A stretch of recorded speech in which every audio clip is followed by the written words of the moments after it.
வணக்கம். நான் doctor Ramaraja, naturopathy.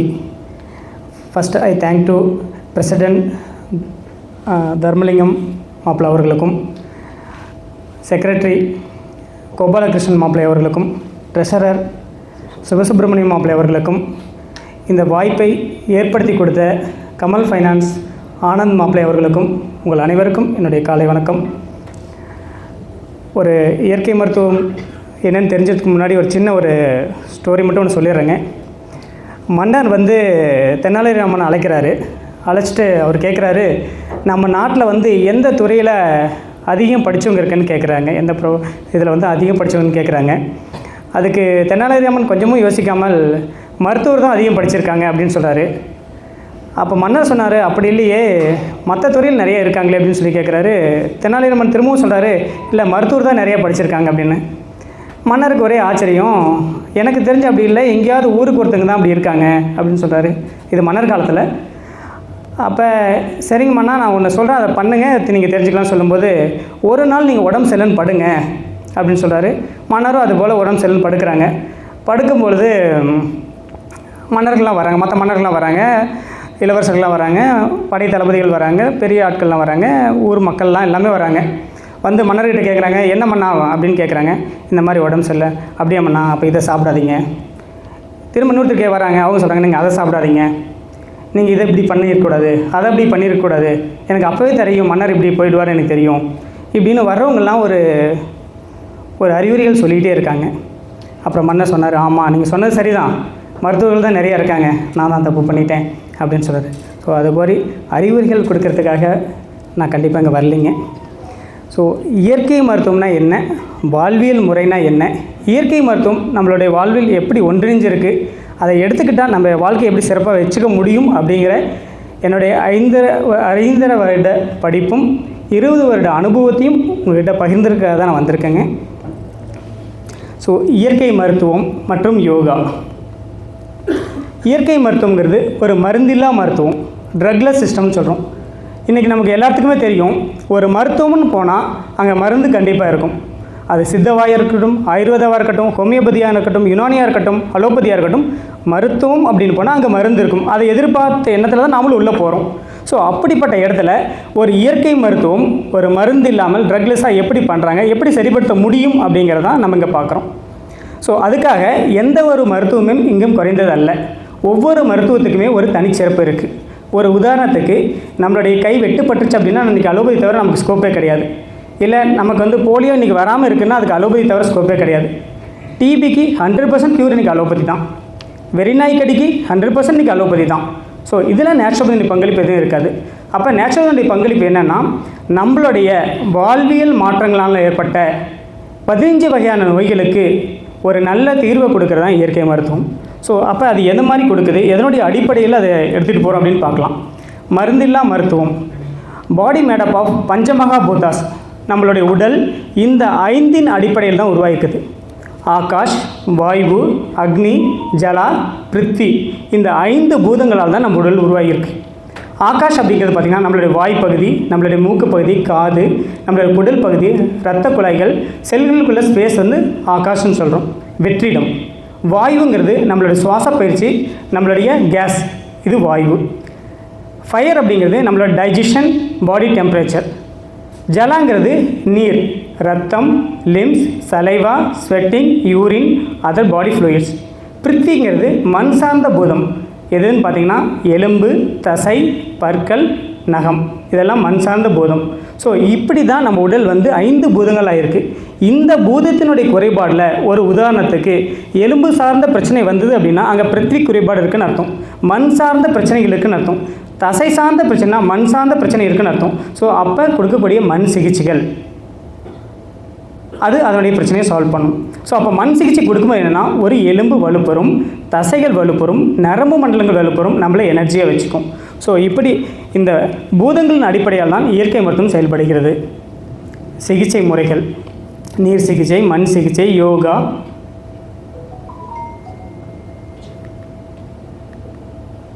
சரி, ஒரு இயற்கை மருத்துவத்தில் ஃபஸ்ட்டு நம்ம என்ன பண்ண போகிறோம் அப்படின்னு பார்க்கலாம். முதல்ல காலையில் ஒரு 5:30 மணிக்கு வேக்கப் டைம் கொடுத்துருவாங்க. முதல் பண்ணக்கூடிய விஷயம் ஆயில் புல்லிங். வாயில் ஒரு சாதாரண நல்லெண்ணெய் எடுத்து ஒரு முடங்கலை ஊற்றிட்டு நல்லா வாயை கொப்பளித்து ஒரு 2 to 3 நிமிஷம் கழித்து உமிஞ்சிடுறோம். அப்போ எப்படி இருக்குன்னா, ஆயில் நீங்கள் உள்ளே எடுக்கும் பொழுது நல்லா பசப்பு தன்மையாக இருக்கும். ஒரு 2 to 3 நிமிஷம் நல்லா கொப்பளிக்கும் பொழுது நீர்த்த மாதிரி ஆகிடும், நம்ம துப்பிடுறோம். சரி, இதனால் என்ன நமக்கு பெனிஃபிட் அப்படின்னு பார்க்கலாம். அந்த நீங்கள் வாயில் எடுக்கக்கூடிய எண்ணெய் வந்து பார்த்திங்கன்னா பசப்பு தன்மையாக இருக்கும்.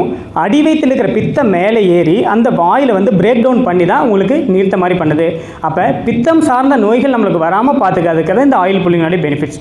அது இல்லாமல் ஓரல் டெம்பரேச்சர் குறைக்குது, கம்ஸ் அண்ட் டீத்தை வந்து ஸ்ட்ரென்த் பண்ணுது, இன்ஃப்ளமேஷனை குறைக்குது, நம்ம வாரையில் வரக்கூடிய துர்நாற்றங்களை குறைக்குது, சலைவானுடைய செக்ரீஷனை இம்ப்ரூவ் பண்ணுது. சலைவா ஒரு முக்கியமான ரோல், நம்மளுடைய உணவு செரிமானமாகிறதுக்கு சலைவா ஒரு முக்கியமான ரோல்.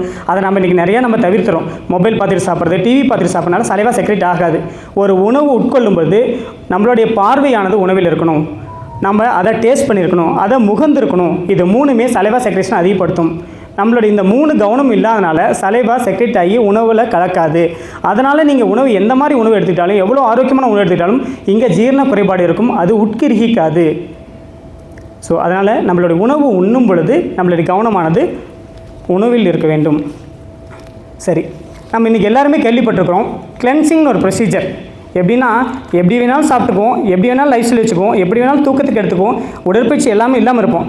ஆனால் ஒரே ஒரு விஷயம் பண்ணணும்னு நினைப்போம், டீடாக்ஸ். இதை பண்ணனா நம்ம பழைய நிலைமைக்கு வந்துடுவோம் அப்படிங்கிறது நம்மளுடைய தவறான பதிவாக இருக்குது. அப்படி கிடையாது. டீடாக்ஸுங்கிறது அனுதினமும் நடக்கக்கூடிய ஒரு விஷயம். அந்தந்த டே வரக்கூடிய கழிவுகள் அந்தந்த நாளே வெளியேறணும் தான் உடல் வந்து ஆரோக்கியமாக இருக்கும். சரி, அப்போ இயற்கை மருத்துவத்தில் ஒரு டீடாக்ஸ் வந்து எப்படி கொடுக்குறோம் அப்படின்னு பார்த்தீங்கன்னா, எப்படி ஒரு வண்டியானது நீங்கள் சர்வீஸ் கொட்டிங்கன்னா ஆயில் ஃபில்டர், டீசல் ஃபில்டர், இன்ஜின்லாம் க்ளீன் பண்ணி மாற்றுறாங்களோ, அதுபோல் நம்மளுடைய உடல் பார்ட்ஸுகளை எப்படி நம்ம கிளென்ஸ் பண்ணுறோன்னா, ஃபஸ்ட்டு நேத்திங்கிற ஒரு ப்ரொசீஜர், அடுத்து தௌத்திங்கிற ப்ரொசீஜர், பஸ்தி, நவுலி, கஃபாலபாத்தி, திராட்டகா, இந்த 6 ப்ரொசீஜர் வச்சு தான் ஒரு ஹியூமன் பீயினுடைய உடல் கழிவு நீக்கி சிகிச்சை நம்ம கொடுக்குறோம். ஒரு கழிவு நீக்கி சிகிச்சை அடிப்படையாக கொடுத்தாலே 50% நோய் வந்து கட்டுக்குள் வந்துடும். சரி, அப்போ நேத்திங்கிறது என்ன? நேத்திங்கிறது வந்து பார்த்திங்கன்னா மூக்கை கழுவக்கூடிய ஒரு ப்ரொசீஜர். தௌத்திங்கிறது, ஸோ இந்த ப்ரொசீஜர் எல்லாத்துக்கும் கொடுக்க முடியல, பட் இன்ட்ரெஸ்ட் கொடுத்தாங்கன்னா நம்ம கண்டிப்பாக பண்ணுறோம். தௌத்திங்கிறது என்னென்னா, ஒரு 36 சென்டிமீட்டர் உள்ள கிளாத்தை ஒரு hot and salt water dip பண்ணிவிட்டு கொஞ்சம் கொஞ்சமாக நம்ம விழுங்கணும். விழுங்கும் போது என்னென்னா, நம்மளோட ஈசோஃபேகஸ் இங்கேருந்து குடல் வயிற்றுப்பகுதி வரைக்கும் இப்போ இருக்கும் இல்லைங்களா, நம்மளோட மூக்கு பகுதியில் என்ன ஆகும், மியூக்கஸ் இருக்கும், வெளியில் டஸ்ட் பார்ட்டிகல்ஸ் ஓட்டிருக்கும், நம்ம எடுத்தோம்னா அழுக்கு வரும்.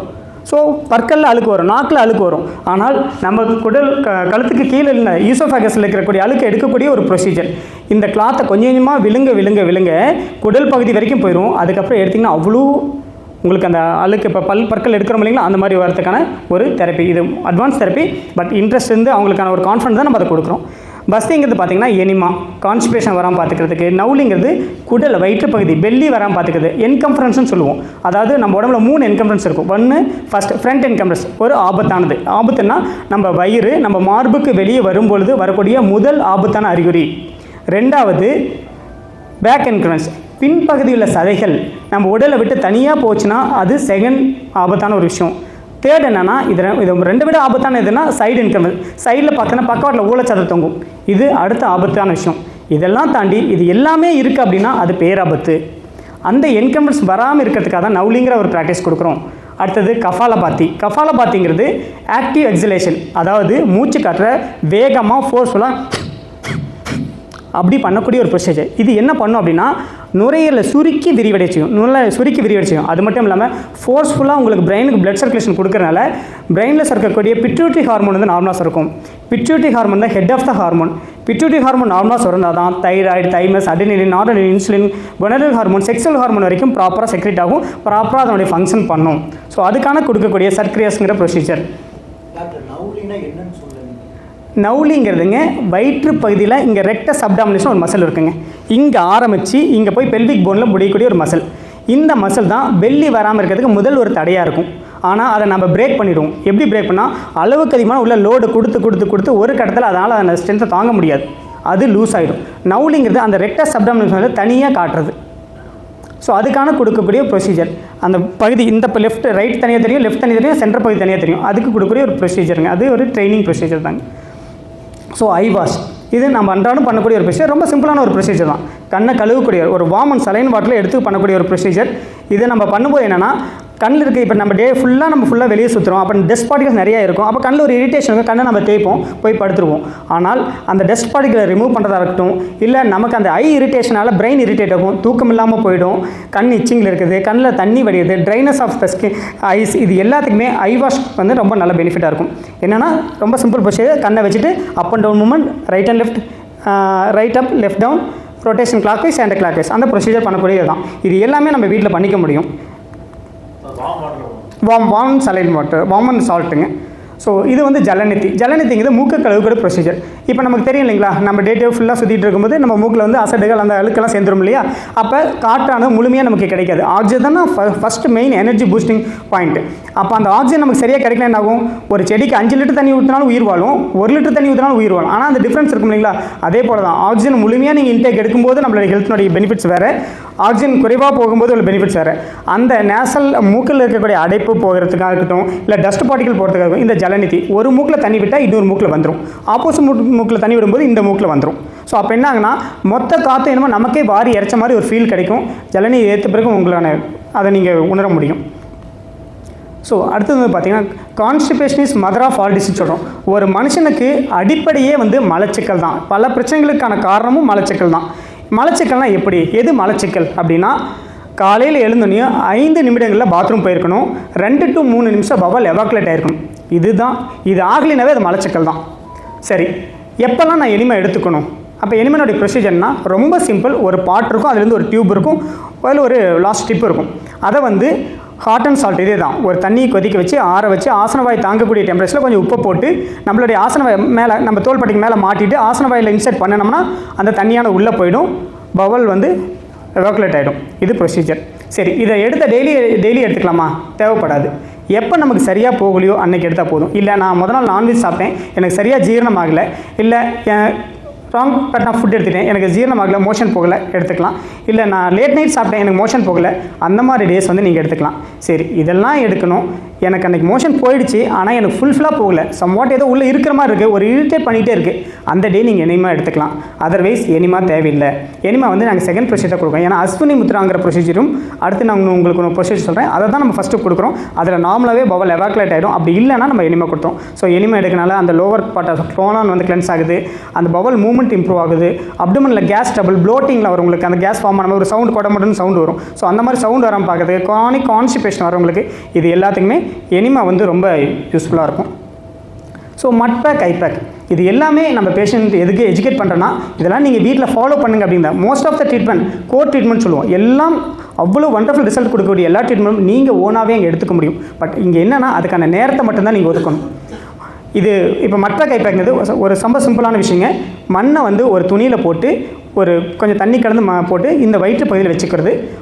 ஐக்கு வந்து அதேமாதிரி ஒரு கட்சர் போட்டு கண்ணு பகுதி வச்சுக்குது. இது வைக்கிறதுனால என்னென்ன பெனிஃபிட்னா உங்களுடைய டைஜஷன் இம்ப்ரூவ் ஆகும், உங்களுடைய பாடியினுடைய ஹீட் குறையும், அப்சர்ப்ஷன் இம்ப்ரூவ் ஆகும், எலிமினேஷன் ப்ராப்பராக இருக்கும், ரத்த ஓட்டங்கள் நல்லாயிருக்கும். ஏன்னா வயிற்று பகுதியில் தான் முக்கியமான ஆர்கன்ஸ் எல்லாமே வயிற்று பகுதி. நம்மளுடைய உடலினுடைய ஆரோக்கியத்தை முழுமையாக நிர்ணயிக்குது வயிற்று பகுதியில் ஆர்கன்ஸ் தான். அந்த பகுதிக்கு ரத்த ஓட்டத்தை அதிகரிக்கக்கூடிய இந்த ப்ரொசீஜர் தான் உங்களுக்கு இந்த அப்டமன் பேக்குன்னு சொல்கிறது. இது நீங்கள் எப்படி நீங்கள் ஃபீல் பண்ணலாம்னா, எப்போயாவது உங்களுக்கு செம்ம லைட்டாக ரீகஜிடேட் ஆகுது, ஒரு மாதிரி எது குளிக்குது, ஒரு மாதிரி டைஜஷன் புவராக இருக்குது அப்படின்னா ஒரு 4 to 5 days போட்டு பாருங்கள், உங்களுக்கு அந்த ஒரு ஃபீட்பேக் தெரிய வரும். ஆனால் எப்போ ரீகஜிடேட் ஆகுதோ அதுவே சுகருக்கான முதல் அறிகுறி.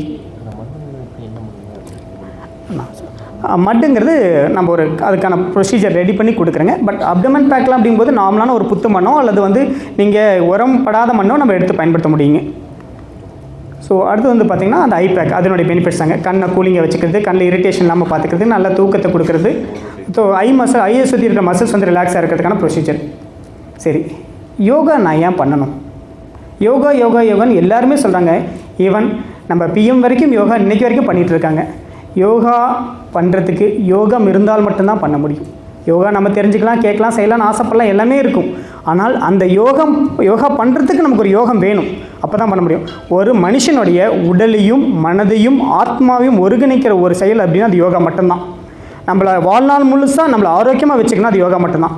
நம்ம உடம்புல இருக்கிற ஹார்மோன் ஃபுல்லாக நார்மலாக செக்ரேட் ஆகி அதனுடைய ஃபங்க்ஷன்ஸ் என்ன, அது யோகா மட்டும்தான். நம்மளோட ஜாயின்ட் ஃப்ளெக்சிபிலிட்டி ஹெல்த்தியாக இருக்குன்னா அதுக்கு யோகா மட்டும்தான். நம்மளுடைய பாடி ஸ்ட்ரக்சர் நார்மலாக இருக்குன்னா அதுக்கு யோகா மட்டும்தான். நம்ம உடம்புல இருக்க டைஜஷன், மெட்டபாலிசம் இதெல்லாம் ப்ராப்பராக நடக்கணும், நமக்கு கோபம் வரக்கூடாது, செல்ஃப் டிசிப்ளின் இருக்கணும்னா அதுக்கு யோகா மட்டும்தான் முடியும். அது யோகா பயிற்சி பண்ணால் மட்டும்தான் நம்ம அந்த பெனிஃபிட்ஸை நம்ம என்ஜாய் பண்ண முடியும். அதுக்கு யோகம் வேணும். மசாஜுங்கிறது நம்ம எல்லாருமே என்னென்னா, மசாஜுங்கும் போது ஒன்று பேட் ஒப்பீனியன் இருக்கலாம், இல்லைனா அது ஒரு ஜாலிக்குன்னு இருக்கலாம். 100% அப்படி கிடையாதுங்க. குழந்தைங்கள்லேருந்து பெரியவங்க வரைக்கும் எல்லாருமே எடுக்கக்கூடிய ஒரு விஷயம் தெரப்பட்டிக் மசாஜ். இது எப்படின்னா, வாரம் ஒரு முறையோ, அவங்களோட ஒர்க் ஷெட்யூல் ரொம்ப டைட்டாக இருக்குது, ரொம்ப அலைஞ்சிருக்காங்க அப்படின்னா வாரம் முறையோ, இல்லை என்னுடைய ஆரோக்கியம் என்னுடைய ஒர்க் சீராக தான் இருக்குது அப்படின்னா மாதம் ஒரு முறையோ கண்டிப்பாக எடுக்கலாம். ஏன் மசாஜ் எடுத்துக்கணும் அப்படின்னா, நம்மளுடைய வாழ்நாள் அதிகரிக்கக்கூடிய 3 விஷயங்கள். 1 மசாஜ், 2வது நம்மளுடைய சுவாசம், 3வது மேக்னெட்டினோட தொடர்பு அதிகமாக இருக்குது. இந்த 3 விஷயம் தான் சயின்டிஃபிக்காக ஒரு மனுஷனுடைய வாழ்நாள் அதிகமாக இருக்குது. அப்போ மசாஜ் என்ன பண்ணுது? நீங்கள் மசாஜ் கொடுக்கும்போது ஃபஸ்ட்டு தசைகளை தளர்வு கொடுக்குது. தசைகள் தளர்வானாவே மைண்டு ரிலாக்ஸ் ஆகிடும். மைண்ட் ரிலாக்ஸ் ஆகி நல்ல ஆழ்ந்த தூக்கம் கிடைக்கும். ரத்த ஓட்டங்களை சீராக்குது. ஒவ்வொரு மூட்டுகளையும் வலுப்படுத்துது. நரம்பு மண்டலங்களை தூண்டி வைக்குது. ஸோ இப்படி மல்டிபிள் பெனிஃபிட்ஸ் இருக்கிறது தான் மசாஜ். மசாஜ் எப்படி எடுத்துக்கணும், எந்த மாதிரி ஆயில் எடுங்க, எதுவுமே தேவையில்லைங்க. சாதாரண ஒரு நல்லெண்ணெய் போதும்.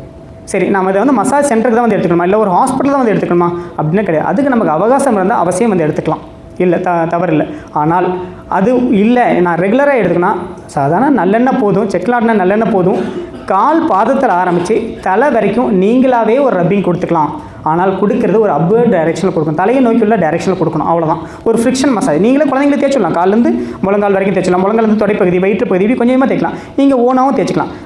ஆயில் அப்ளை பண்ணிவிட்டு சன்லைட்டில் ஒரு 20 மினிட்ஸ் எக்ஸ்போஸ் ஆகிட்டு அதுக்கப்புறம் நீங்கள் குளிச்சிக்கலாம். இது மசாஜினுடைய பெனிஃபிட்ஸுங்க. ஸோ சிரோதரா யாருக்கு கொடுக்குறோம், இது என்ன நீடு, எதுக்காக கொடுக்கணும் அப்படின்னு பார்க்கலாம்.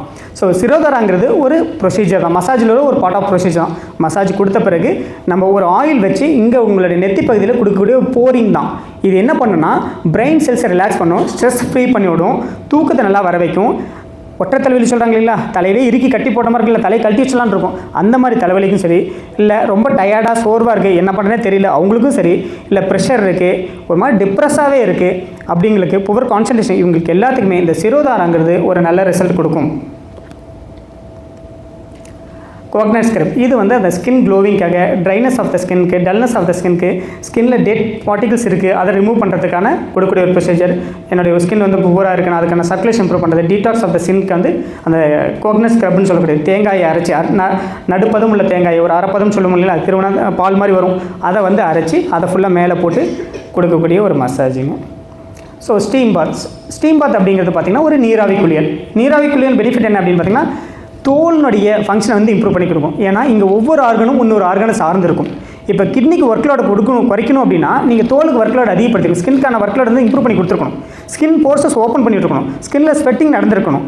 ஸோ இதெல்லாம் இருந்ததுன்னா கிட்னிக்கான ஒர்க்லோட் குறையும். இல்லைனா இதனுடைய ஒர்க் அது செய்யும். ஏன்னா மேஜர் ஆர்கனே ஸ்கின் தான், கிட்னி ஒரு சின்ன ஆர்கன்.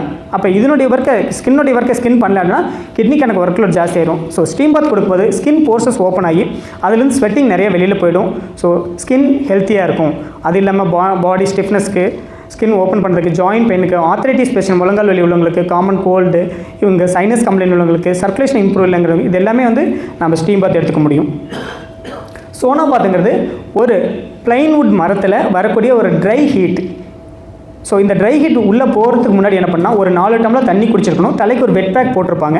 ஸோ அப்போ என்ன ஆகுனா உள்ளே இருக்கும்போது நம்ம உடம்புல இருக்கிற தேவையற்ற கொழுப்புக்கள் இதில் கரையும். நம்மளுடைய வெயிட் லாஸ்க்கான இது ப்ரோக்ராமாக நம்ம கொடுக்குறோம். அது இல்லாமல் ரொமட்டாய்டு ஆர்த்ரைட்டிஸ் பேஷண்ட்டுக்கு இது பெஸ்ட்டாகவும் ரிசல்ட் இருக்கும். கடிவஸ்தி. ஸோ நம்ம இன்றைக்கும் நம்ம பண்ணக்கூடிய தவறும் அதுதான். ஸோ அதில் நல்ல ரிசல்ட் கொடுக்கக்கூடிய பாட்டும் இதுதான். கடிவஸ்தி எதுக்கு கொடுக்கணும், ஒரு பேக் பெயின்காக கொடுக்குறோம். சரி, பேக் பெயின் யாருக்கெல்லாம் வருது, ரொம்ப மூட்டை சுமந்து, ரொம்ப வேலை செஞ்சு, ரொம்ப குனிஞ்சு பார் போட்டு அவங்களுக்கு வருதா, இல்லை ஒரு நார்மல் லைஃப்பில் வாழக்கூடிய நம்மளை போலவங்களுக்கு வருதா அப்படிங்கிறது இங்கே பார்க்கணுங்க. ஒரு எலும்பானது எப்பயுமே எலும்பு தேய்மானம் நடக்கிறதில்ல. எலும்புக்குள்ளே இருக்கிற இடையில இருக்கிற கேப் எலும்புனால் அல்ல.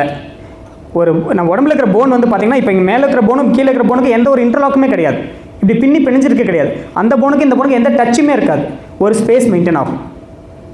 அது எதனாலேனா நம்மளுடைய கோர் மசில்ஸ், ஒவ்வொரு போனுக்கு இடையில இருக்கிற ஸ்பேஸை மெயின்டைன் பண்ண பார்த்தீங்கன்னா நம்ம பாடியில் இருக்கிற கோர் மசில்ஸ் தான் மெயின்டைன் பண்ணும். அந்த கோர் மசில்ஸோட வீக்னஸ்னால, அது தளர்வடைஞ்சிருந்தனால என்ன ஆகும், நீங்கள் மோட்டர் இருக்குது, இங்கே ஒரு புள்ளி இருக்குது, இங்கே ஒரு மோட்டார் இருக்குது, இங்கே ஃபேன் இருக்குது. அந்த பெல்ட் வந்து ஒரு கரெக்டான ஸ்டிஃப்னஸில் இருந்தால் மட்டும்தான் மோட்டர் சீராக ஓடும். பெல்ட் லூஸ் ஆச்சுன்னா ஆட்டோமேட்டிக்காக புள்ளி ஓடடும், பேரிங் போயிடும், காயில் போயிடும், அதனுடைய அவுட்புட் நமக்கு போயிடும். ஸோ சேம் ப்ரொசீஜர் நம்ம பாடி மெக்கானிசமும் ஒவ்வொரு ஜாயிண்ட்டையுமே அந்த ஜாயிண்ட் ஹெல்த்தை மெயின்டைன் பண்ணி கோர் மசில் அது ஒரு குறிப்பிட்ட ஸ்ட்ரெச்சில் இருக்கும். அது வீக் ஆகிறனால போன் ஒன்றோட ஒன்றா வந்து அழுத்தும். அப்போ அதுக்கு இடையில இருக்கிற அந்த சேக்கஸ் பாரு டிஸ்க்குன்னு சொல்கிறது அதுதான் பல்ஜ். என்ன பண்ணும், வச்சு நசுங்கும் போது பல்ஜ் ஆட்டோமேட்டிக்காக வெளியில் வந்துடும். வெளியே வரும்போது நர்வை கம்ப்ரெஸ் பண்ணும், சயாட்டிக் பெயின் வரும். ஸோ இதை ரெக்டிஃபை பண்ணால் 100% ரெக்டிஃபை பண்ணியும் நீங்கள் அதுக்கான காசுன்னு பார்க்கணும். வெளி வந்திருக்கா, இல்லை புவர் லைஃப் ஸ்டைல் இருந்திருக்காங்களா, சன்லைட் எக்ஸ்போஸ் இல்லாமல் இருந்திருக்கலாம், ஃபிசிக்கல் ஆக்டிவிட்டி இல்லாமல் இருந்திருக்கலாம், சரியான தூக்கம் இல்லாமல் இருந்திருக்காங்களா, டைஜஷன் சரியா இல்லையா, இதையெல்லாம் காசை நம்ம ஃபைண்ட் அவுட் பண்ணோம். ஃபைண்ட் அவுட் பண்ணிவிட்டு அதுக்குரிய சிகிச்சைகள் கொடுக்கும் பொழுது கண்டிப்பாக பேக் பெயின் இன்னைக்கு வரைக்கும் ஒரு பேஷண்ட் ஃபெயிலியர் நம்ம பண்ணுறதுக்கான ரீசன் வந்து ஸோ அதனுடைய காசை ஃபைண்ட் அவுட் பண்ணி கொடுக்குறனால தான். ஸோ அதில் ஒரு ட்ரீட்மெண்ட் தான் வந்து பார்த்திங்கன்னா கடிவஸ்தின்னு சொல்லக்கூடியது. அதே ப்ரொசீஜர் ஜானுவஸ்தி முழங்காலுக்கு கொடுக்கக்கூடியது. முழங்கால் வந்து பார்த்திங்கன்னா அதுவுமே அப்படி தான். இப்போ இங்கே எங்கே நம்ம தவறு நடக்குது அப்படின்னா, எப்போ நம்ம ஒரு ஹாஸ்பிட்டலுக்கு போகிறோம் அப்படின்னா பெயின் வந்துடுது, அதை டாலரேட் பண்ண முடியல, அதை தாங்க முடியல அப்படின்னா மட்டும்தான் ஹாஸ்பிட்டல் போகிறோம். அன்றைக்கி தான் நம்ம ஒரு பேஷண்ட்டாகவே பார்க்குறோம். இது முற்றிலும் தவறு. கண்டிப்பாக நீங்கள் அப்படி வந்துட்டிங்கன்னா அன்னையிலேருந்து நீங்கள் அதுக்குரிய பேஷண்ட் தான், எந்த மாற்றம் இல்லை. மேனேஜ் பண்ணலாம், பெயினை குறைச்சி கொடுக்கலாம், உங்களை பெட்டராக இம்ப்ரூவ் பண்ணி கொடுக்கலாம், உங்களை கொஞ்சம் வாக் பண்ண வைக்கலாம், பழைய விட கொஞ்சம் பெட்டராக இருக்குன்னு சொல்ல வைக்கலாம். பட் ஆனால் அன்னையிலேருந்து அதுக்குரிய பேஷண்ட் தான். இது எங்கே நம்ம கான்சென்ட்ரேட் பண்ணால், எப்போ நம்மளுடைய முழங்கால் கொஞ்சம் ஒரு சின்னதாக பலகீனம் ஏற்படுதோ, ஒரு வீக்காக ஃபீல் பண்ணுறோம், ரொம்ப தூரம் நடக்க முடியல, ரொம்ப நேரம் நிற்க முடியல, கால் ஓஞ்சி போகுதுன்னு சொல்ல இல்லைங்களா, அப்படி ஒரு சின்ன பலகீனம் வரும்பொழுதே நம்ம அந்த முழங்காலுக்கான கேர் நம்ம கொடுத்துருக்கணும். ஏன்னா எந்த ஒரு முழங்கால் வலி பேஷண்ட்டும் ஒரு நாளில் நேற்று வரைக்கும் என் கால் நல்லா இருந்துச்சு, இன்றைக்கி எனக்கு தாங்க முடியாத வலின்னு யாரும் வரதே கிடையாது. முதல்ல பலகீனமாகும், அதை நம்ம அலட்சியப்படுத்தியிருப்போம். அதுக்கப்புறம் ஒரு சின்ன வலி வரும், அதை மேனேஜ் பண்ணி பழகிருப்போம். பரவாயில்ல, சின்ன வலி தானே, தாங்கிக்க முடியுதில்ல அப்படின்ட்டு அப்படி கொண்டு போய் தான் ஒரு கட்டத்தில் தாங்க முடியல அப்படின்னு வரும்போது தான் அங்கே நிறைய நம்ம அதுக்கான ஒர்க் அவுட் பண்ணி கொடுக்க வேண்டியதாக இருக்குது. எப்பயுமே காலுக்கான சிகிச்சைகள் கால் லைட்டாக பலகீனப்படும் போது லைட்டாக அதனோட வீக்னஸை ஃபீல் பண்ணும்போது நம்ம எடுத்துக்கணும். ஸோ அப்படி வரக்கூடிய பேஷண்ட்டுக்கு கால் முழங்கால் வளையாமல் இருந்தால் கொடுக்கக்கூடிய ஒரு ட்ரீட்மெண்ட் தான் அந்த கடிவஸ்தின்னு சொல்லக்கூடியதுங்க. ஸோ செஸ்ட் பேக் வந்து பார்த்திங்கன்னா ஒன்றுமே இல்லைங்க, ரொம்ப சிம்பிள் தான். ஒரு மொத்தமான துணியை hot and cold water dip பண்ணி மார்பு பகுதி ஃபுல்லாக சுற்றிட்டு மேலே ஒரு உள்ளன் கிளாத் சுற்றிடும். அப்படி சுற்றும்போது எதுக்கெல்லாம் யூஸ் ஆகுனா, பிராங்கைட்டிஸ், ஆஸ்துமா, காமன் கோல்டு, உங்களுக்கு அந்த மூச்சோட சிரமம், அந்த வீசிங் மாதிரி இருக்கிறது, கானிக் கஃப், இது எல்லாத்துக்குமே வந்து அந்த செஸ்ட் பேக் வந்து ரத்த ஓட்டத்தை அதிகப்படுத்தி நுரையீரலில் நார்மலாக ஃபங்க்ஷன் பண்ண வைக்குது. லெக் பேக்கும் அப்படி தான். வேரிகோஸ் வெயின் இருக்குங்க, கால் ஸ்வெல்லிங் இருக்குங்க, கிட்னி பேஷண்ட்டுக்கு கிட்னிக்கு அந்த ரிட்டன் ஃப்ளோ சரியாக இல்லாதவங்களுக்கு, டயபெட்டிக்னால் வரக்கூடிய பிரச்சனைகள். நல்லா ஒரு விஷயம் என்னென்னா, சுகர் பேஷண்ட் எல்லாமே பண்ணக்கூடிய மிகப்பெரிய தவறு, இன்றைக்கி போய் பார்க்குறோம் சுகர் நார்மலாக இருக்குது, நாளைக்கு போய் பார்க்குறோம் நார்மலாக இருக்குது, ஒரு நாள் போய் பார்க்குறோம் டாக்டர் சுகர் பேஷண்ட் சொல்லிட்டாங்க. அன்னையிலேருந்து நம்ம பண்ணக்கூடிய ஒரே ஒரு விஷயம் என்ன பண்ணுவோன்னா, ஃபுட்டில் கண்ட்ரோல் இருக்குமானா தெரியாது, எக்ஸசைஸ் பண்ணுறோமானா தெரியாது, ஆனால் ஒரு விஷயத்தை மட்டும் பண்ணிடுவோம், அடிக்கடி பிளட் டெஸ்ட் மட்டும் பார்த்துக்கும். பிளட் டெஸ்ட் போய் எடுத்துகிட்டு பார்ப்போம், சுகர் எப்படி இருக்குது அப்படின்னு எந்த மாற்றத்தையும் கொடுக்காது. அங்கே எதுவும் மேஜிக்லாம் எதுவும் நடக்காது. ஸோ அப்போ என்ன நடக்கும் அப்படின்னா, சுகர் அதிகமாக தான் 3 உறுப்புகள் பாதிக்கும். Neuropathy, nephropathy, retinopathy. கண் பாதிச்சிடும், சிறுநீரகம் பாதிச்சிடும், நரம்பு மண்டலங்கள் பாதிச்சிடும். உடம்புல சில விஷயங்கள் ரிவர்சபிள், சில விஷயங்கள் இரிவர்சபிள்.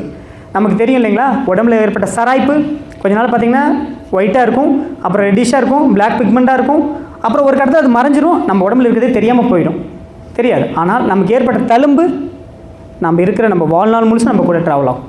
அதே போல் தான் சர்க்கரையினால் ஏற்பட்ட இந்த 3 உறுப்புகளுடைய பாதிப்பு தான். மீதி உறுப்புகளை வேணால் தக்க வச்சுக்கலாமே தவிர பாதித்தது தான். கிட்னியில் இருக்கிற நெப்ரான்ஸ், மில்லியன் கணக்கான நெப்ரான்ஸ் இருக்குது, அது டெத் செல்ஸ் தான். மீதி ரிமைனிங் வந்து 100 பேர் செய்கிற வேலையை 50 பேர்கிட்ட வாங்கிக்கலாமே தவிர அந்த 100 பேரும் மறுபடியும் புதுப்பிக்க முடியாது. அப்படி தான் கால் பகுதியை, ஏன் சுகர் பேஷண்ட் கால் பகுதியை பராமரிச்சுக்கணும், பாதுக்கணும் அப்படின்னா, நீங்கள் பிளட் டெஸ்ட் பார்க்குறத விட 4 டைம்ஸ் உங்களுடைய பாதத்தை பார்க்கணும். ஒரு நாளைக்கு குறைஞ்சி 2 to 3 முறையாவது உங்கள் பாதத்தை நீங்கள் எடுத்து பார்க்கணும், உங்கள் பாதத்தை நீங்கள் நேசிக்கணும். ஸோ அதுக்கு என்ன பண்ணணும் அப்படின்னா, காலுக்கான ரத்த ஓட்டங்கள் குறையிறதுக்கு இல்லாமல் அந்த ஃபுட் பாத் எடுத்துக்கிறது, காலுக்கு ஆயில் அப்ளை பண்ணுறது, ஈவன் பட்டர் அப்ளை பண்ணுறது, இதெல்லாம் ஒரு நல்ல ப்ரொசீஜர். காலுக்கு வந்து லைட்டாக ஒரு ரப்பிங் மசாஜ் கொடுத்தீங்கன்னா கூட போதும், அந்த சுகர் பேஷண்ட்டுடைய காலை பாதுகாக்க முடியும். இனிஷியல் ஸ்டேஜில் நம்ம பண்ணணும். ஸோ ஃபுட் ரெஃப்ளெக்ஸாலஜி நம்ம எல்லா பக்கம் கேள்விப்பட்டிக்கூடிய ஒரு விஷயம். இது என்னென்னா, உடல் உறுப்புகளுக்கான எல்லாமே என் பாயிண்டிங் வந்து ஃபுட்டில் தான் இருக்கும். ஸோ அந்த என் பாயிண்டிங் வந்து நம்ம கொடுக்குற ப்ரெஷர்னால ஒவ்வொரு ஆர்கன்ஸும் தன்னுடைய ஃபங்க்ஷனை இம்ப்ரூவ் பண்ணுறதுக்கான ஒரு பிளாக் ரிலீவிங் மெத்தட் தான் இந்த ஃபுட் ரெஃப்ளெக்ஸாலஜி. ஹிப்பால் நேச்சுரோபதியினுடைய மதர் ட்ரீட்மெண்ட்டுங்க. இந்த ட்ரீட்மெண்ட் இல்லாமல் பேஷண்ட் உள்ளே எடுக்கிறதே இல்லை. ஏன்னா இந்த ட்ரீட்மெண்ட் வந்து டே 1 நான் காலேஜ் போகும்போது ஃபஸ்ட் இயரில் இந்த ஹிப்பாத்தை பற்றி தெரிஞ்சனால அந்த டேவே வந்து ஹிப்பாத் வந்து வீட்டில் ஒன்று வாங்கி வச்சோம். ஏன்னா அவ்வளோ மல்டிபிள் பெனிஃபிட் வந்து ஹிப்பாத்தில் இருக்கும். நான் தான் சொன்னேன் இல்லைங்களா, சின்ன சின்ன ட்ரீட்மெண்ட் தான் நமக்கு எக்ஸலண்ட்டான ரிசல்ட் கொடுக்கும். இந்த ஹிப்பாத் வந்து உங்ககிட்ட ஒரு 2 டாக்டர் இருக்கிறதுக்கு சமம். ஹிப்பாத் ஒன்றுமே இல்லைங்க, ஒரு டப்பில் தண்ணி நிறச்சி நம்ம இது ஒரு ட்ரீட்மெண்ட் தான், சாப்பிட்ட பிறகு எடுத்துக்கலாம், சாப்பிட்றதுக்கு முன்னாடி எடுத்துக்கலாம். ஒரு ஹிப்பாத்னா ஒரு டப்பில் தண்ணி நிறச்சி உங்களுடைய இடுப்பு பகுதி மட்டும் அறத்தோட வெளியில் இருக்கணும், அம்பிளிக்கல் தொப்புளுக்கு மேலே வெளியில் இருக்கணும், அந்த கீழ்ப்பகுதி மட்டும் போய் தண்ணியில் உட்காரக்கூடிய ஒரு ப்ரொசீஜர். கான்ஸ்டிபேஷனை ரிலீவ் பண்ணும், பைல்ஸ் ரிலீவ் பண்ணும், urinary disorder, menstrual cramps, irregular cycle, white discharge, lower back pain, gastritis, அப்டமனோடைய ஹீட்டு, டைஜஷன், எலிமினேஷன் அத்தனைக்கும் ஒரு சிங்கிள் சொல்யூஷனாக வந்து ஹிப்பாத் கொடுக்கும். ஃபுட் பாத் சொன்னேன் இல்லைங்களா, டயபெட்டிக் பேஷண்ட்டுக்கு வந்து காலில் மதப்பு இருக்கும். கேட்டு பாருங்கள், கால் வந்து பஞ்சு மெத்த மேலே வச்ச மாதிரி இருக்கும். கால் எரிச்ச நெருப்பு மிளகாய் போட்டு தேய்ச்சி எப்படி ஒரு எரிச்சல் இருக்குமோ அந்த எரிச்சல் இருக்கும். எந்நேரமும் தகதகன்னு காலில் உணர்வு இருக்காது, அவங்களுக்குள்ள ஒரு கான்ஃபிடென்ட் போயிடும். யாரையாவது துணைக்கு வேணும்னு நினைப்பாங்க, இல்லைன்னா ஏதோ ஒன்று ஸ்டிப் கைப்பிடிக்க வேணும்னு நினைப்பாங்க. அந்த மாதிரி வராமல் சுகர் வந்துருச்சு, அதுக்கான ப்ரொசீஜர் தனி. ஆனால் சுகர்னால் வரக்கூடிய சிம்டம்ஸ் எப்பயுமே உடலுக்கு ஒரே ஒரு முக்கியத்துவம் கொடுங்க, உடலில் வரக்கூடிய அறிகுறிகளுக்கு முக்கியத்துவம் கொடுங்க, அதை உதாசீனப்படுத்தாதீங்க. இப்போ நீங்கள் ஒரு மிஷினரி இருக்குது, அது வந்து ரெட் லைட் எழுதுனா எரிஞ்சால் நமக்கு அது இம்பார்ட்டன்ட் கொடுக்குறோம் இல்லைங்களா, ஏதோ சம்பாட்டு உள்ள டிஸ்டர்ப் ஆகும். அதே மாதிரி மனுஷன் உடலில் சில அறிகுறிகள் வரும், சரியாக தூக்கம் வராது, சரியாக ஜீரணம் ஆகாது, இந்த மாதிரி அறிகுறிகளுக்கு முக்கியத்துவம் கொடுங்க. நம்ம கண்டிப்பாக நம்மளை பாதுகாத்துக்க முடியும். அப்படி தான் இந்த சுகர் பேஷண்ட் கொடுக்கக்கூடிய ஃபுட் பாத், இந்த ஃபுட் பாத் கொடுக்குறதுனால காலுக்கான ரத்த ஓட்டங்கள் அதிகமாகும், அந்த நம்னஸ் குறையும், அதே போல் உங்களுக்கு அந்த கான்ஃபிடென்ட் வந்துடும். என்ன காரணம்னா, நரம்புகள் இருக்கிற இளம் வயதில் கால் எடுத்தவங்க நம்ம நிறைய பேர் பார்த்துருப்போம். அதே 25 வயசில் சக்கரை வந்து 80 வயசு வரைக்கும் நல்லாங்கிறவங்களும் இருப்பவங்களும் இருப்பாங்க. ஒரு 50-60 மேலே சுகர் வந்து ஒரு 2-3 வயசில் காலை எழுந்தவங்களும் நிறைய பேர் இருப்பாங்க. இதுக்கு காரணம் நர்வுக்கு மேலே இருக்கிற சைனோவில் ஷீட் வந்து டீஜெனரேட் ஆனது தான் காரணம். ஸோ ஸ்பைனல் பாத் ஒரு ரிலாக்ஸேஷனுக்காக, ரொம்ப ஸ்ட்ரெஸ்ஃபுல்லாக சுற்றிட்டு வரோம், ரொம்ப முடியல, ஒரு மாதிரி சோர்க்கையாக இருக்குது அப்படின்னா ஒரு ரிலாக்ஸ் பண்ணால் அந்த ஸ்பைனல் பாத் தண்ணியில் இருந்தாவே போதும், நமக்கு நர்வ் டோன்ஸ் இம்ப்ரூவ் ஆகி சர்க்குலேஷன் இம்ப்ரூவ் ஆகி ஒரு நல்ல ஒரு ஸ்ட்ரெஸ் ரிலீஃபாக கிடைக்குங்க. ஸ்பைனல் ஸ்ப்ரே நான் சொன்னேன் இல்லைங்களா, பேக் பெயின் சக்ஸஸுக்கான ஒன் ஆஃப் த ட்ரீட்மெண்ட் வந்து இந்த ஸ்பைனல் ஸ்ப்ரே. இமோஷன் பாத் இதெல்லாம் வந்து முழு உடம்பு, தலைப்பகுதி மட்டும் வெளியே வச்சுட்டு முழு உடம்பு உள்ளே இருக்கும்போது உடல் முழுக்கும் ஒரு சீரான ரத்தோட்டத்தை கொடுக்குறதும், ஒரு ரிலாக்ஸ் கொடுக்குறதும், மைண்டும் நர்வ்னுடைய டோன்ஸை இம்ப்ரூவ் பண்ணுறதும், ஸ்லீப்னுடைய குவாலிட்டி இம்ப்ரூவ் பண்ணுறது தான் இந்த இமோஷன் பாத். ஸோ மட் பாத் நான் சொன்னேன் இல்லைங்களா, பூதங்கள் அடிப்படையில் கொடுக்கக்கூடிய மட் பாத். ஆனால் இந்த மண் குழிகள் என்ன பண்ணுன்னா உடலினுடைய குளிர்ச்சி அதிகப்படுத்தும், நரம்புகளுடைய தூண்டுதலை அதிகப்படுத்தும், ஈவன் நம்மளுடைய எனர்ஜி பாயிண்ட் இம்ப்ரூவ் ஆகணும், உங்களோட நர்வ் ஸ்ட்ரென்த் இம்ப்ரூவ் ஆகணும், மட் பாத் வந்து அவ்வளோ ஹெல்ப்ஃபுல்லாக இருக்கும். இந்த மட் பாத் வந்து ஒரு சென்டருக்கு வந்து எடுக்கணும் அவசியம் இல்லை, நீங்கள் மட்டை எடுத்துகிட்டு வந்து நீங்கள் உங்கள் இடத்துல பூசினாவே போதுமானது. அங்கே உடம்பு ஃபுல்லாக அப்ளை பண்ணிவிட்டு ஒரு 1 hour விட்டுட்டிங்கன்னா ஃபுல்லாக அது மீன்ஸ் இதில் மாதிரி ட்ரை ஆகிடும், அதுக்கப்புறம் நம்ம குளிச்சிக்க முடியும். ஸோ இது கூலிங் த பாடி, ரெடியூஸ் பாடியோட ஹீட்டை வந்து குறைச்சிடும், ஸ்கின்னில் இருக்கிற டீடாக்ஸ் பண்ணிவிடும், ஸ்கின்னை வந்து எலிமினேஷன் இம்ப்ரூவ் பண்ணி கொடுக்கும். பனானா லீவ் பாத் ஒன்றுமே இல்லைங்க, ரொம்ப ஒரு சிம்பிள் ப்ரொசீஜர் தான். ஒரு பேஷண்ட் வந்து என்ன பண்ணால் ஒரு 4 to 5 டம்ளர் தண்ணி கொடுத்துட்டு கீழே லீவ் போட்டு அதில் படுக்க வச்சிடறோம். படுக்க வச்சுட்டு பனானா லீவ் ஃபுல்லாக வச்சு அவங்க ஃபுல்லாக கட்டிடுறோம். இது வந்து சன்லைட்டில் மட்டும் அதை பண்ண முடியும். இது என்ன பண்ணால் அந்த பச்சையமானது ஸ்கின்னில் இதில் சூரிய வெளிச்சத்தில் இருக்க சன்லைட்டில் இருக்கிற விட்டமின் டி அப்சர்வ் பண்ணி நம்ம ஸ்கின்க்கு கொடுத்து ஸ்கின்னோடைய ஃபங்க்ஷனை இம்ப்ரூவ் பண்ணி கொடுக்கும். இது வந்து பார்த்திங்கன்னா இது கூலிங் எஃபெக்ட் இருக்குங்க, பாடியினுடைய அந்த பேர்னிங் சென்சேஷனை குறைக்கும், ஸ்கின்னோடைய ஹெல்த் இம்ப்ரூவ் பண்ணி டீடாக்ஸ் பண்ணி கொடுக்குறோம், ஓவரால் ரிலாக்ஸேஷன் இது கொடுக்கும். ஃபிசியோதெரப்பி நம்ம எப்போங்க போவோம், எந்த சமயத்தில் அதை திரும்பி பார்ப்போம், எப்போ நீ பெயின் வருதோ, எப்போ ஹீல் பெயின் வருதோ, எப்போ ஹிப் பெயின் வருதோ அப்போ தான் ஃபிசியோதெரப்பி. இது அப்படி கிடையாதுங்க.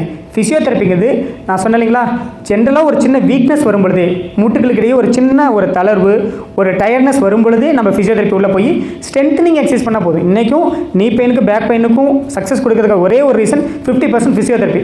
ஏன்னா அவங்களுக்கான கோர் ட்ரீட்மெண்டான ஸ்ட்ரென்த்னிங் எக்ஸசைஸ் வந்து அவங்களுக்கு ட்ரெயின் பண்ணி அவங்கள ஃபாலோ பண்ண வைக்கிறத ரிசல்ட் எடுக்க முடியுது. ஸோ இது ஃபிசியோதெரப்பியோட இம்பார்ட்டன்ஸ். தாயோக மசாஜ் நமக்கு கிடைச்ச மிகப்பெரிய ஒரு கிஃப்ட்டுங்க தாயோக மசாஜ். இது வந்து ஒரு ஜாப்பனீஸ் மசாஜ், அவ்வளோ அழகாக கண்டுபிடிச்சிருக்காங்க. என்ன காரணம் அப்படின்னா ஒவ்வொருத்தருக்குமே வந்து ஜாயினுடைய ஃப்ளெக்சிபிலிட்டி நீங்கள் செக் பண்ணி பார்க்கலாம். இப்போ நம்ம கால் நடக்கிறதுக்கு ஒரு 1 feet or 2 feet வந்து நம்ம ஸ்ட்ரெச் பண்ணால் போதும், நம்ம நடந்துட முடியும். ஆனால் நம்ம 2 காலினுடைய ஸ்ட்ரெச் எவ்வளோன்னு உங்களுக்கு தெரியுங்களா? எவ்வளோ தூரம் ஸ்ட்ரெச் பண்ண முடியும்? ஒரு 4 to 5 feet வரைக்கும் நம்ம ஸ்ட்ரெச் பண்ண முடியும். ஆனால் இது நம்ம பயன்படுத்தாதனால அந்த ஸ்ட்ரெச் நமக்கு குறைஞ்சிக்கிட்டே வந்துட்டு இருக்கும், ஆனால் நமக்கு தெரியாது. ஏன்னா நம்ம யூஸ் பண்ணுறது டெய்லி 1 or 2 feet தான் யூஸ் பண்ணிகிட்டு இருக்கோம். அப்போ அதனுடைய எவ்வளோ ஸ்ட்ரெச் குறையுதுன்னு தெரியாது. அதே மாதிரி தான் சொல்கிறோம். நல்லா வளைஞ்சு போன கை, இங்கே நடுமுதுகு தொட்ட கை இப்போ போகாது. அதை நம்ம அவ்வளோ பயன்படுத்தியிருக்க மாட்டோம். ஸோ இதெல்லாம் தாய் யோகா மசாஜ் பிரேக் பண்ணும். இது எப்படி பிரேக் ஆகிருக்குன்னா, யோகாவிலேயும் பிரேக் ஆகிருக்கணும். யோகாவில் நம்மளாம் பண்ணுறோம், நம்ம ஒரு குறிப்பிட்ட மேலே எஃபர்ட் போட மாட்டோம். மேலே ஏறிட்டு இருக்கோம், நம்ம சக்தி தானே ஏறுவோம். ஆனால் ஒருத்தர் அடியில் புஷ் பண்ணி விட்டாங்கன்னா அதுபோல் தான் தாயோக மசாஜ்னா ஒவ்வொரு ஜாயினுடைய எக்ஸ்ட்ரீம் ஃப்ளெக்சிபிலிட்டியை கொடுக்குறது தான் தாயோக மசாஜ். ஒரு பேஷண்ட்டை படுக்க வச்சுட்டு ஒவ்வொரு ஜாயிண்ட்டும் அதோட 100% ஃப்ளெக்சிபிலிட்டி இருக்காங்கிறத செக் பண்ணி கொடுக்குறது தான் தாயோக மசாஜ். ஸோ இது நமக்கு கிடைச்ச ஒரு கிஃப்ட்டுங்க. ஸோ இது இல்லாமல் வர்மாங்கிறது ஒரு ஆசானுடைய அவருடைய போதனையில், அவருடைய வழிகாட்டுதலில், அவருடைய கொடுத்த டிசிப்ளினில் நம்ம கொடுக்கறது தான் வர்மம். ஸோ வர்மம் வந்து ஆசான் கொடுத்த டிசிப்ளின் இருந்தால் மட்டும்தான் வர்மத்தை தொட முடியுமே தவிர, அப்படி இல்லைன்னா நம்ம வர்மம் தொடக்கூடாது. ஏன்னால் அது நம்மளுடைய நம்மளையும் நம்ம குடும்பத்தையும் பாதிச்சிருங்கிறது தான் ஆசான் நமக்காக போதிச்ச ஒரு விஷயம். இது மட்டும் இல்லாமல் வர்மம் ஒரு குரு தான் கொடுக்கணுமா, ஒரு ஆசான் தான் கொடுக்கணுமா அப்படின்னா கிடையாது. வர்மங்கிறது உடம்புல இருக்கிற தலையிலேருந்து கால் வரைக்கும் இருக்கக்கூடிய முடிச்சுகள். நம்மளுடைய அன்றாட பணியை சரியாக செஞ்சால் போதும், அதுவே வர்மத்தை தூண்டி வச்சிரும். ஸோ உணவே மருந்து. உணவு இல்லாமல் நம்மளுடைய ஹெல்த் எதுவுமே இல்லைங்க. நம்ம எப்படிப்பட்ட உணவு எடுத்துக்கிறோம், எந்த மாதிரி எடுத்துக்கிறோங்கிறது தான் இங்கே முக்கியம். ஃபாஸ்டிங், உபவாசமே உன்னத மருந்து. ஃபாஸ்டிங் மாதிரி ஒரு அற்புதமான மெடிசன் இந்த உலகத்தில் கிடையாதுங்க. விரதம் இருந்து பழகணும். வாரம் ஒரு முறையாவது ஒரு ஜூஸ் ஃபாஸ்டிங்கில் போங்க. உடலுடைய கழிவுகள் வெளியேறும். டைஜஷன் சிஸ்டம், ஏன்னால் குடலுக்கான ஓய்வு கொடுங்க. இப்போ நம்ம காலையிலேருந்து ஈவினிங் வரைக்கும் வேலை பார்க்குறோம். நமக்குன்னு ஒரு ரெஸ்ட் இருந்தால் தான் அடுத்த நாள் ஒரு போய் ஒர்க் பண்ண முடியும்.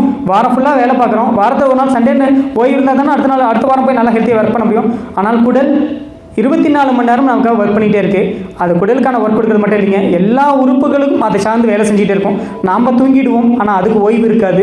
ஸோ ஃபாஸ்டிங் கொடுத்திங்கன்னா எல்லா உறுப்பும் ஓய்வு எடுத்து நம்மளாக புத்துணர்வாக வச்சுக்கும். பிராணாயாமம் நான் சொன்னேன் இல்லைங்களா, பால்வை நம்ம அதிகப்படுத்தணும், நம்மளோட லைஃப்பை இம்ப்ரூவ் பண்ணால் பிராணாயாமம் வந்து ஒரு முக்கியமான விஷயம். இதில் நிறைய டிஃப்ரெண்ட் டைப் ஆஃப் பிராணாயாமம் இருக்குது. நாடி சோதி, சூரிய நாடி, சந்திரன் நாடி, சீத்தலை, சீத்காரி, உஜய் இப்படின்னு நிறைய பிராணாயாமம் இருக்குது. ஒவ்வொரு பிராணாயாமமுக்குமே ஒரு ரிசல்ட் இருக்குது. பட் எல்லா பிராணாயாமமே ரத்த ஓட்டங்களை அதிகப்படுத்தி நுரையீரலுடைய சக்தியை வந்து அதிகப்படுத்தி கொடுக்கும். மெடிடேஷன், ஏன் மெடிடேஷன் பண்ணணும், மெடிடேஷனால் என்ன பெனிஃபிட்? எல்லாமே சொல்கிறாங்க ஒரு தியானம் பண்ணுன்ட்டு. நான் இது வரைக்கும் பண்ணி பார்த்ததும் இல்லை, தியானம் நான் செஞ்சதும் இல்லை. அதனுடைய பெனிஃபிட்டே எனக்கு தெரியாது. 100% பண்ணணுங்க. சரி, இந்த மெடிடேஷன் எப்படி பண்ணணும்? எனக்கு பிடிச்ச கடவுள் பார்த்து பண்ணணுமா, இல்லை பிடிச்ச ஃப்ளவர் பார்த்து பண்ணணுமா, இல்லை பிடிச்ச நபரை பார்த்து பண்ணணுமா, எதை பார்த்து நான் மெடிடேஷன் பண்ணணும்? இது எதுவுமே உங்களை 100% மெடிடேஷன் பண்ண விடாது. நீங்கள் ட்ரை பண்ணி பாருங்கள். உங்களுக்கு பிடிச்ச எது வேணாலும் நீங்கள் பார்த்து மெடிடேஷன் பண்ணுவாங்க. ஒரு ஃப்ராக்ஷன் ஆஃப் செகண்ட் உங்களை மெடிடேஷன் அதில் போகும். அதுக்கப்புறம் உங்கள் மைண்ட் ட்ராவல் ஆகிடும், பல்வேறு விஷயங்களுக்கு போயிடும். ஒரே ஒரு மெடிடேஷன் மட்டும்தான், நீங்கள் 5 மினிட்ஸ் பண்ணாலும் சரி, 10 மினிட்ஸ் பண்ணாலும், ஒரே ஒரு மெடிடேஷன் மட்டும்தான் உங்களை ஒருநிலைப்படுத்தும். ஏன் மெடிடேஷன் பண்ணுங்கிற பெனிஃபிட் நான் பின்னாடி சொல்லிடுறேங்க. அந்த ஒரு மெடிடேஷன்னா சிம்பிள் டெக்னிக். உங்களுடைய ஸ்பைன் கார்டை ஸ்ட்ரைட்டாக வைங்க, நல்லா நேராக உட்காருங்க, 2 கையிலையும் சின்முத்ரா வைங்க. உங்களுடைய ரைட் ஹேண்டுடைய இண்டெக்ஸ் ஃபிங்கர் எடுத்தது மூக்குக்கு கீழே வச்சுக்கோங்க. கண்களை மூடிக்குங்க, ஸ்பைனல் கார்டு ஸ்ட்ரைட்டாக வைங்க, நேராக உட்காருங்க. இப்போ உங்களுடைய கவனத்தை முழுவதும் சுவாசத்தில் கொண்டு வாங்க. உள் இழுக்கக்கூடிய காற்று குளிர்ச்சியாக உள்நோக்கி செல்வதையும், வெளிவிடக்கூடிய காற்று வெப்பமாக வெளிவரதையும் கவனித்து பாருங்கள்.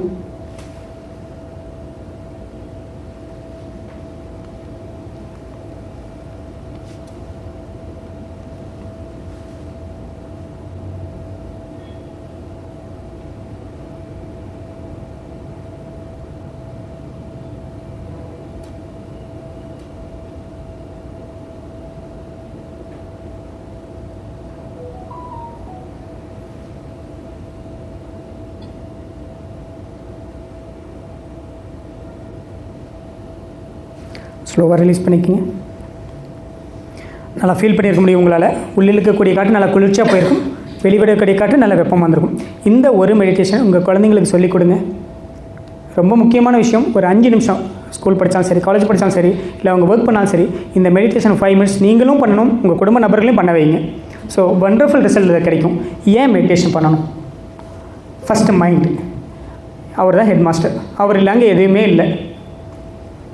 நோயினால் வென்ற பேஷண்ட் இருக்காங்க, நோயே இல்லாமல் இறந்த பேஷண்ட்டும் இருக்காங்க. எல்லாமே அங்கே மனசு தான். ஏன் அப்படின்னா ஒரு மைண்டு தான் ஒரு கட்டை கண்ட்ரோல் பண்ணுது. அதுதான் கட் பிரெயின் ஆக்சஸ்ன்னு சொல்லுவோம். குடலுக்கும் மனதுக்கும் இருக்கக்கூடிய நேரடி தொடர்பு. உங்களுக்கு குடல் ஆரோக்கியம் இருக்கணுமானா உங்களுடைய மனசு அங்கே ஆரோக்கியமாக இருந்திருக்கணும். உங்கள் மனசு ஆரோக்கியமாக இருக்குன்னா குடல் சரியாக இருந்திருக்கணும்.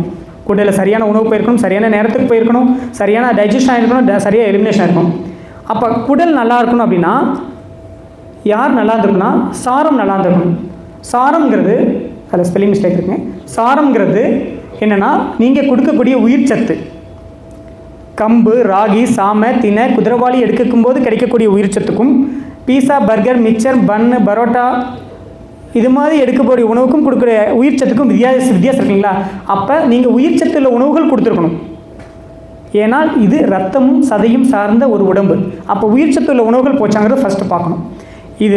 இது மூணும் சரியாக இருந்தால் உங்களுடைய ரத்தம் ஆரோக்கியமாக இருக்கும். உங்களுடைய பிளட் நல்லா ஹெல்த்தியாக இருக்குது அப்படின்னா உங்களுடைய மசில் ஹெல்த்தியாக இருக்கும். மசில் ஹெல்த்தியாக இருந்தால் தான் உங்களுடைய ஃபேட் ஹெல்த்தியாக இருக்கும். குட் ஃபேட் கரெக்டாக இருக்கும், பேட் ஃபேட்டும் கரெக்டாக இருக்கும். உங்களுடைய ஃபேட் கரெக்டாக இருந்தால் தான் உங்களுடைய போன் ஹெல்த்தியாக இருக்கும். போன் ஹெல்த்தியாக இருந்தால் தான் போன் மேரோ ஹெல்த்தியாக இருக்கும். போன் மேரோவில் செக்ரேட் கூட ஆர்பிசி, ஹெச்பி குறைஞ்சிருச்சுன்னு சொல்கிறோம் இல்லைங்களா? அந்த ஆர்பிசி நல்லாயிருக்கும். எங்கே ஆர்பிசி உங்கள் மைண்ட் ஸ்ட்ரெஸ் இருந்தாலும் ஆர்பிசி கூடாது. எப்படி ஆர்பிசி கூடும்? சரி, அப்போ மைண்ட் மட்டும் நல்லா இருந்தால் போதுமா? எனக்கு ஆர்பிசி கூடிடுமானா அங்கே கூட நடுவில் யார் இருக்காருங்க? மசில் இருக்கார். மசிலுக்கான ஃபிசிக்கல் ஆக்டிவிட்டி போயிருந்துருக்கணும். பிரெயினும் நல்லா இருந்திருக்கணும், சாரமும் நல்லா இருந்திருக்கணும், நம்மளுடைய மசில் ஆக்டிவிட்டி நல்லா இருந்திருக்கணும். அப்போ தான் போன் மேரோ நல்லாயிருக்கும். போன் மேரோ நல்லா இருந்தால் தான் உங்களுக்கு ஆர்பிசி ப்ரொடக்ஷன் இருந்திருக்கும். சரி, இதுக்கு என்ன எனர்ஜி சம்பந்தம்? போன் மேரோ நல்லா இருந்தால் தான் நம்மளுடைய எனர்ஜி நல்லாயிருக்கும். டே ஃபுல்லாக நம்மளை எனர்ஜி வச்சுக்கணும் தெரியுங்களா? அந்த எனர்ஜி நல்லாயிருக்கும். எனர்ஜி மட்டும் கிடையாதுங்க, ஒரு கப்புளுக்கான லைஃப்பில் எனர்ஜி வேணும், ஹெல்த்தி ஆஃப் கப்புள் லைஃப் வேணும் அப்படின்னா அங்கே மைண்ட் நல்லா இருந்திருக்கும். ஒரு 15 இயர்ஸ் பேக் வந்து பெங்களூரில் ஒரு டாக்டர் போய் சைக்கட்ரிஸ்ட்டை பார்த்தேங்க. அவர் டாக்டர் மருதா சார் தான் பழச்சிட்டு போயிருந்தார். ஸோ அப்போ அவர் முடிச்சு ப்ராக்டிஸ் பண்ணிட்டாரு. நான் ஸ்டூடெண்ட்டாக இருந்தேன். போகும்போது சொன்னேன், ஏங்க சார் உங்களுக்கு ஆள் இல்லைன்னு என் துணை கூட்டிகிட்டு வந்துட்டீங்களா அப்படின்னு. பரவாயில்ல வாப்பா கற்றுக்கலாம் அப்படின்னு சொல்லி கூட்டி போனேன். போனால் 1 hour கிளாஸ் தாங்க, 5000 rupees. எனக்கு அப்படியே தூக்கி வாரி போட்டுச்சு. என்ன சார் இப்படி வேணால் மாட்டி விட்டுட்டீங்களே, 5000 ரூபாய் கிட்ட சொல்லிட்டீங்களே 1 hour கிளாஸுக்கு. நீங்கள் ப்ராக்டிஸ் பண்ணுறீங்க, உங்களுக்கு யூஸாக இருக்கும். நான் எதுக்குங்க சார் வரணும்? நீங்கள் கற்றுட்டு வந்து எனக்கு எதாவது சொல்லியிருக்கலாமென்ட்டு. ஆனால் இன்றைக்கி வரைக்கும் நம்மளை ஒரு மருத்துவத்துறையில் புரிதலை கொடுத்து இன்றைக்கி சர்வே பண்ண வைக்கிறது அந்த ஒரு கிளாஸ் தாங்க. 85 வயசு அவருக்குங்க அன்றைக்கி. அவர் செக்ஸாலஜிஸ்ட்டுங்க. ஸோ அவர் சொன்ன ஒரே ஒரு விஷயம், இன்றைக்கி வரைக்கும் என்னுடைய வாழ்நாளில் ஒரு பேஷண்ட் கூட நான் மெடிசன் எழுதுனது கிடையாதுன்னு சொன்னார். ஸோ என்ன காரணம்னா அந்த எனர்ஜிக்கு அங்கே மைண்ட் தான் காரணம். நீங்கள் மனசை தெளிவாக வச்சா போதும், எல்லாமே ஹெல்த்தியாக இருக்கும். சரிங்களா? ஓகே, அடுத்தது ரொம்ப சிம்பிளாக முடிச்சுக்கலாங்க. Long step walking. நம்ம இன்றைக்கி எல்லாருமே வாக்கிங் போயிட்டுருக்கோம். கண்டிப்பாக வாக்கிங் போகிறோம். எப்படி வேணாலும் சாப்பிடுவோம், எப்படி வேணாலும் லைஃப் வச்சுக்குவோம், எப்படி வேணாலும் தூக்கத்துக்கு எடுத்துக்குவோம், என்ன வேணாலும் எடுத்துக்குவோம், ராங் பேட்டர்ன் ஆஃப் ஃபுட் எல்லாமே எடுத்துக்குவோம். ஆனால் வாக்கிங் போயிட்டால் நம்ம உடம்பு நல்லா இருக்குது. எல்லோரும் சொல்லுவாங்க, இங்கே பாருப்பா என் கை நல்லா தான் இருக்குது, என் கால் நல்லா தான் இருக்குது அப்படின்னு சொல்கிறீங்க நீங்கள் நிறைய பேர். ஆனால் அந்த வாக்கிங் எந்த பிரயோஜனமும் கிடையாது. நான் இந்த பாட் இங்கே வச்சுட்டேங்க. நான் இப்படி போய் தொட்டுட்ருக்கேன். இது என் கைக்கு எப்பயுமே சேராது. இதில் எனக்கு எந்த பிரயோஜனமும் கிடையாது. ஸோ அப்படி தான் நம்ம போகக்கூடிய வாக்கிங். உங்களுடைய வாக்கிங் உங்களுக்கு முழுமையடையாது. வாக்கிங் எப்படி இருக்குன்னா தனி மனித வாக்கிங்காக இருந்திருக்கணும். உங்களுடைய மனமும் உங்களுடைய எண்ணமும் உங்கள் செயலும் ஒருங்கிணைஞ்சிருக்கணும். நீங்கள் வாக்கிங் போகும்போது ஃபோன் பேசுகிறனாலையோ, வாக்கிங் போகும்போது ஒரு குரூப்பாக பேசிட்டு போனாலும் நீங்கள் வாக்கிங் போகல எந்த பெனிஃபிட்ஸுமே கிடையாது. உங்கள் வாக்கிங் போகும்போது உங்களை நீங்கள் செல்ஃப் ரியலைஸ் பண்ணி வாக்கிங் போனால் மட்டும்தான் அது பெனிஃபிட். இல்லைன்னா நம்ம ஒரு டைம் பாஸ்க்கு நானும் வாக்கிங் போகிறேன்னு போயிட்டுருக்கலாம். ஸோ அதில் எது பெஸ்ட் வாக்கிங் அப்படின்னா லாங் ஸ்டெப் வாக்கிங். அந்த லாங் ஸ்டெப் வாக்கிங் நீங்கள் வாக் பண்ணி பாருங்கள். அதிக நேரம் தேவையில்லைங்க, அதிக தூரமும் தேவையில்லை. 20 நிமிஷம் போதும். உங்கள் வாக்கிங் டைம் 20 நிமிஷம் தான். ஆனால் காலை நீளமாக வச்சு பழகுங்க. காலை நீளமாக வச்சு பழகிங்கன்னா மல்டிபிள் பெனிஃபிட்ஸ் உங்களுக்கு இருக்குது. நம்ம முன்னோர்கள்லாம் நடந்தாங்க தெரியுங்களா? இன்றைக்கி தான் நம்ம பக்கத்து கடைக்கு போனால் கூட கார் எடுத்துகிட்டு போயிடுறாங்க, வண்டி எடுத்துகிட்டு போயிடுறோம். ஆனால் முன்னோர்கள் ஒரு இடத்துக்கு இன்னொரு இடத்துக்கு போகும்போது ஸ்பீடு அதிகப்படுத்தினால நடை அகலமாக வச்சா தான் போக முடியும். அவங்களுக்கு வரலைங்களே ஃபேட்டு, அவங்களுக்கு வரல பிபி, சுகர், மல்டிபிள் கம்ப்ளைண்ட்ஸ் எதுவுமே வரல. இன்றைக்கி நம்ம தான் அந்த லைஃப் ஸ்டைலில் மாட்டிட்டோம். காலை அகல நடை வச்சுனுங்க. 20 நிமிஷம் வாக்கிங் டைமுக்கு ஒதுக்குங்க போதும். 1 மணி நேரம் போகிறேன், 2 மணி நேரம் உங்கள் டைமும் வேஸ்ட் பண்ணி எனர்ஜி வேஸ்ட் பண்ணி ரிசல்ட் இல்லாமல் திரும்பி வராதிங்க. லாங் ஸ்டெப் வாக்கிங் போங்க 20 மினிட்ஸ். என்னென்ன பெனிஃபிட்ஸ் கொடுக்கும் அப்படின்னா ஏன் கொடுக்குதுன்னு பார்க்கலாங்க. இதுக்கான ரோல் சோலியஸ் மசில். நம்ம உடம்புனுடைய ஹீரோவாக அவர் தாங்க. ஆனால் அவரை நம்ம என்றைக்குமே கண்டுக்கிட்டதே கிடையாது. அவரை நம்ம கண்டுக்கிட்டதும் இல்லை, உதாசனப்படுத்தும். யாருன்னு பார்த்தீங்கன்னா சோலியஸ் மசில். கெண்டைக்கால் சொல்லும் இல்லைங்களா, கணுக்கால் சொல்லும் இல்லை, முட்டிக்கு கீழே பின்னாடி ஒரு பல்க் ஆஃப் மசில்ஸ் இருக்குது பார்த்தீங்களா, அதுதான் அவர் தான் நம்ம உடம்புடைய ஹீரோவே.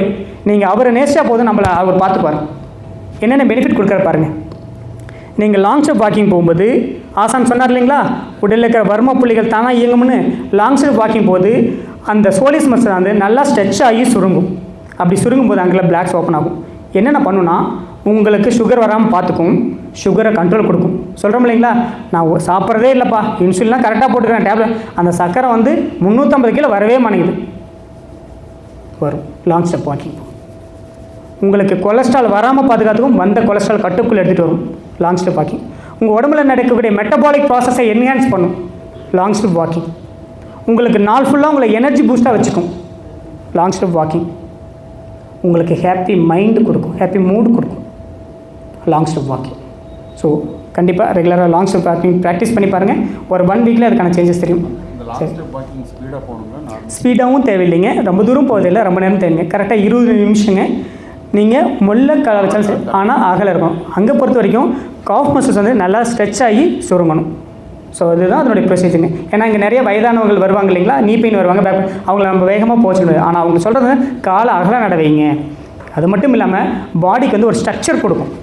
இப்போ இன்ஜினியர்லாம் பேசினாங்க இல்லைங்களா, ஒரு பில்டிங்கில் வந்து அடியில் போடக்கூடிய காலம் 1% அது 0.0 அப்படி ஏதாவது லைட்டாக சாஞ்சிருச்சு அப்படின்னா மேலே வரும்போது டாப் எப்படி இருக்குங்க, டோட்டலாகவே சாஞ்சு. ஸோ அதே தான், ஒரு ஹீல் நல்லா இருந்தால் தான் நீ நல்லாயிருக்கும்.